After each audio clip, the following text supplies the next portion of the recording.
বিভিন্ন জায়গায় মনোনয়নপত্র প্রত্যাহার করেনি তাদেরকে দেখলাম যে দল থেকে বহিষ্কার করেছে এবং তারা যেন নির্বাচন না করে সেই অনুরোধও করেছে, কাজ হয়নি, বহিষ্কার করেছে। এখন তারা দলের বাইরে, কিন্তু নির্বাচন সবাই করছে। আমাদের দেশের রাজনৈতিক সংস্কৃতিতে দেখা যায় যে দলগুলো তাদেরকে বাদ দেয়, পরে আবার যখন যারা বিজয়ী হয় তাদেরকে আবার নিয়ে নেয়।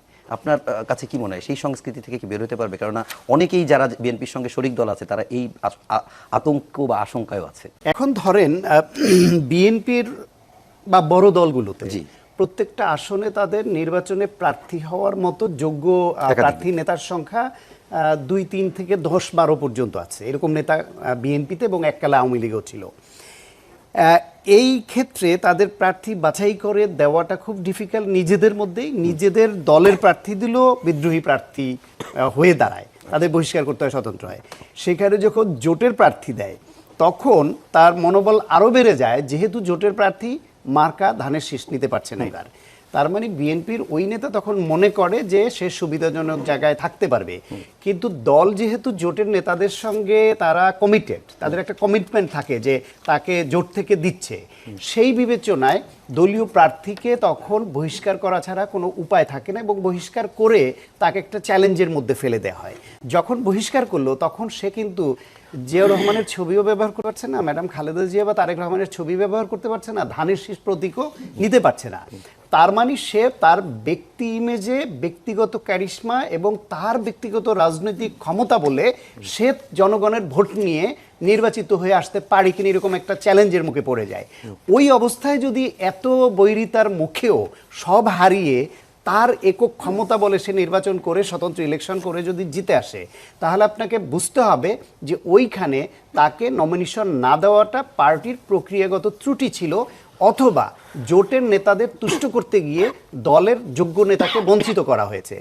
ওই নেতা যদি আগে থেকে দীর্ঘদিন ধরে ওই দল করে আসাই হয়, তখন যদি দল রিয়েলাইজ করে যে না, সে তো প্রমাণ দিয়েছে যে সে ওইখানে আসলে যোগ্য নেতা ছিল, তার উপর দল অন্যায় করেছে জোটের প্রতি সহানুভূতি দেখাতে গিয়ে, তখন যদি তাকে দল নেয় নতুন করে, সেটাও খুব দর্শনীয়, কারণ জনগণ তো প্রমাণ করেছে সেখানে যোগ্য এবং জনপ্রিয় নেতা।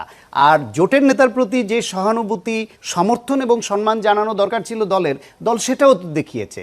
সুতরাং এটা একটা কমপ্লেক্সিটি জায়গায় আরো কোশ্চেন করি। ধরেন 14টা আসনের মতো এই যারা জোটের শরিক তাদের সঙ্গে বিএনপির এক ধরনের সমঝোতা হয়েছে, সেখানে 6 জন আবার ধানের শীষেই নির্বাচন করতেছে, আবার কেউ কেউ ধানের শীষে করছে না। এদের জোটটা আসলে কি? ওটাই বলছি, ওই একই রকম এখানে ব্যাপারটা কি, এইবার আরপিও চেঞ্জ করে যখন এই সিদ্ধান্তটা নেওয়া হলো যে নিজ দলের প্রতীকে নির্বাচন করতে হবে, এটা ছোট দলগুলোর জন্য বিপজ্জনক। এখন এইটা যদি অনেক আগে থেকে হতো তাহলে দলগুলো প্রত্যেকেই তার এলাকায় তার মার্কাকে সে পরিচিত করাতো।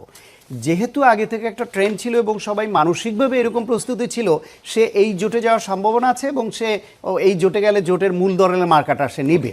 এইটা হঠাৎ করে একটা চেঞ্জ হওয়াতে সে দেখছে তার দলের মার্কা জনগণের কাছে ওইভাবে সে পরিচিত করায়নি আগে থেকে। 1, 2 হলো কিছু কিছু দলের, বড় দলগুলোর মার্কা আছে, তাদের কিছু ভোটাররা, কর্মী সমর্থকরা ওই মার্কার বাইরে সিল মারতে গেলে তাদের বুক কাঁপে, তাদের মুখে স্লোগান অন্য মার্কার আসে না। এরকম সংখ্যা কিন্তু বড় দলগুলোতে বা অনেক, আপনি দাঁড়িপাল্লার আছে, ধানের শীষের আছে, নৌকার ছিল এক সময় বা আছে। ফলে ইভেন আপনি যতই পচে যাক, যতই স্বৈরাচারী বলেন, লাঙ্গলের মার্কার বাইরে ভোট দিতে চান এরকম ক্ষুদ্র সংখ্যক হইলে তো আছে। আপনার ইসলামী আন্দোলন বাংলাদেশ, ওদের মার্কার বাইরে তাদের অনেকে ভোট দিতে চায় না, এরকম তো আছে। সেই বিবেচনায় বিএনপি যেহেতু বড় দল, সেই দলের অনেক সংখ্যক নেতা কর্মী যদি ধানের শীষ থাকে, তারা দলের নেতা না হইলেও জোটের হলেও যখন ধানের শীষ মার্কাটা পেত তাহলে তার পক্ষে কাজ করত।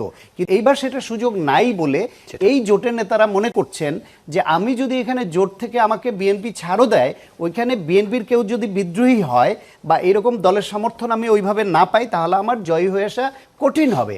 তখন সে টাকা খরচ করলো, কষ্ট করলো, ঝুঁকি নিল, কিন্তু এমপি হতে পারলো না।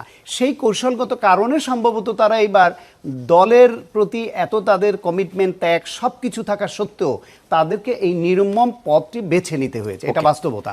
এবং এই দলগুলোতে এই ঝুঁকিতে ফেলেছে নির্বাচন কমিশন।